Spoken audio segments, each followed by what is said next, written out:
Hello, I'm Ben Mankiewicz. Welcome to TCM, where we're in the middle of day 9 of 31 days of Oscar. All day, we've been presenting Oscar-winning epics.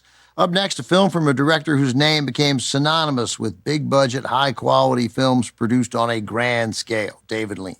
From MGM in 1965, Dr. Zhivago. Lean began making epic films in the middle of the previous decade with The Bridge on the River Kwai, released in 1957.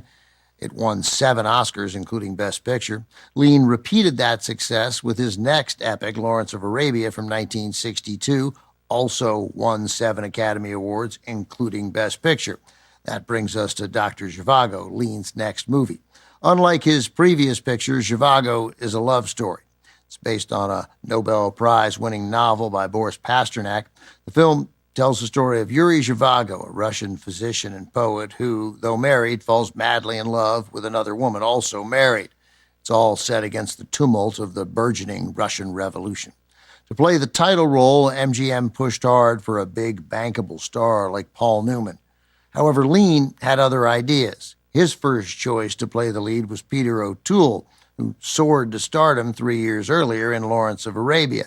But having suffered through that grueling shoot, much of it in the desert, O'Toole was hesitant to sign on for another long and arduous Lean production, this one in colder climates, so O'Toole turned Lean down. The director then zeroed in on another Lawrence of Arabia cast member, Egyptian actor Omar Sharif. The casting decisions surprised virtually everyone, including Omar Sharif, though he recovered in time to say yes. To play the woman he falls for, Lean cast British actress Julie Christie, who I believe is the single most beautiful person to appear on camera in this film, shot by Freddie Young, who won the Oscar for Best Cinematography. To be honest, Julie Christie in McCabe and Mrs. Miller might be the second most beautiful person to appear on camera. Lean had to fight to cast Christie in Dr. Zhivago. More on that after the movie. The production was difficult and it was expensive. 2 years, 3 countries with an estimated 10,000 extras, all at a cost of about $14 million, a fortune at the time, and more than twice the original budget. The result, though, is a visual and emotional masterpiece that earned 10 Oscar nominations, including Best Picture, winning 5. From MGM in 1965, also with Geraldine Chaplin, Alec Guinness, Rod Steiger, and Tom Courtenay, who earned the film's sole acting nomination. This is Dr. Zhivago.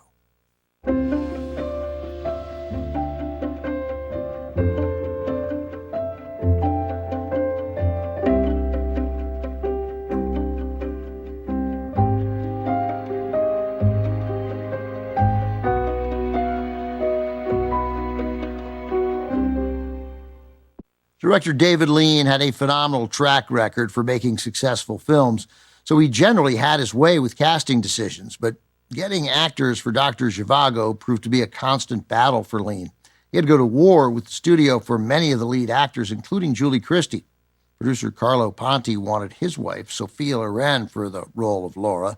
Lean did manage to convince Ponti that Loren wasn't right for this part. At the time, Julie Christie had appeared in just a few films with only one starring role in a movie released the same year as Dr. Zhivago, 1965. Christie went on to win a Best Actress Oscar for that other film, John Schlesinger's Darling. By the way, if you thought the actor playing young Yuri bore a striking resemblance to Omar Sharif, that's because it was Sharif's son, Tarek Sharif. Coming up, Robert Taylor stars in an ancient Roman epic from MGM in 1951. Quo Vadis is next on TCM.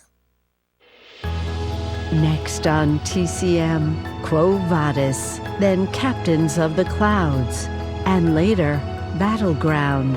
You're in Oscar territory today.